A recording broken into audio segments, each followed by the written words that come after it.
Après la prison, courir, sauter en toute liberté. L'art du déplacement urbain est un sport un peu à part.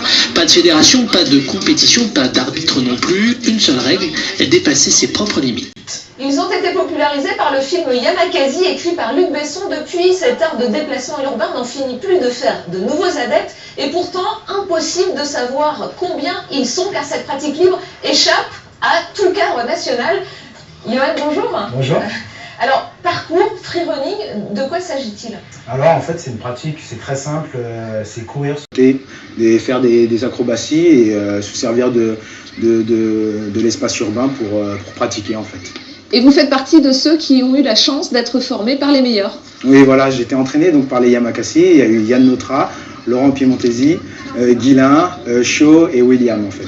Franchement ça a changé toute ma vie parce que avant j'étais dans le milieu de la compta, ça n'a rien à voir et en fait quand j'ai connu donc les Yamakasi, j'ai commencé un sport. Au départ c'était un sport, c'était une passion et après c'est devenu mon métier. Pourquoi avoir choisi finalement ce sport plus qu'un autre? Parce que il n'y a pas de compète.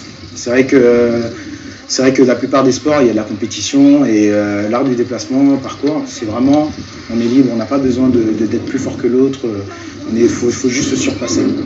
Alors Johan, avant de sauter d'un mur à l'autre, aujourd'hui vous vous entraînez en salle, vous le faites plusieurs fois par semaine avec des jeunes. Je vous propose qu'on y aille ensemble. Avec plaisir. C'est parti.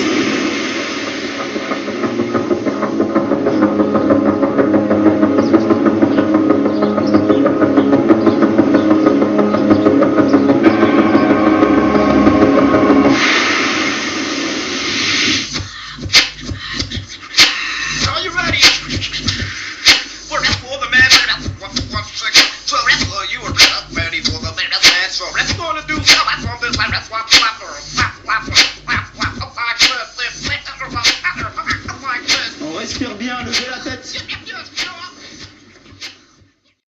Johan, pas d'équipement, pas de fédération, mais pourtant on le voit, le parcours devient de plus en plus un véritable sport. Ouais, c'est un sport qui est quand même dangereux parce que lorsqu'on pratique dehors, il y a le vide, c'est du béton, on n'a pas le droit à l'erreur. Mais grâce à l'encadrement, on peut leur expliquer qu'il faut savoir se réceptionner, il faut savoir se positionner correctement pour les mouvements, pour éviter les blessures et tout. Voilà. Ça dans la rue, c'est mort. Tu peux pas le faire, d'accord? Tu fais ce que tu veux, ton atterrissage. Voilà, c'est bien.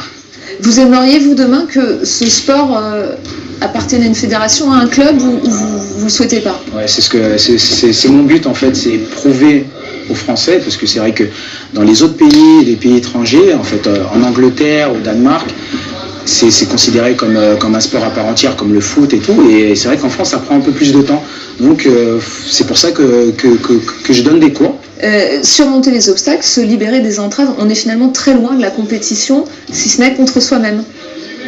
C'est se surpasser en fait, vraiment affronter la peur quand on est dans le vide, quand on se retrouve tout seul, parce que on peut être avec des amis et tout ça, mais quand on est en haut, quand on est sûr de faire un saut, et que là on risque sa vie, et que on réussit ce saut-là, ça fait monter une adrénaline, mais en même temps une fierté. Ça nous permet aussi d'affronter la vie en général, aller travailler. C'est dur aussi, pouvoir se dire oui, je me lève à 7h du matin, je vais travailler. C'est dur aussi. Et quand on affronte cette peur de se dire je fais un saut, j'ai risqué ma vie, c'est vrai que c'est un peu risqué, mais j'ai risqué ma vie quand même. Et je me dis, demain matin, je peux aller travailler, j'ai peur de rien. J'ai peur de rien.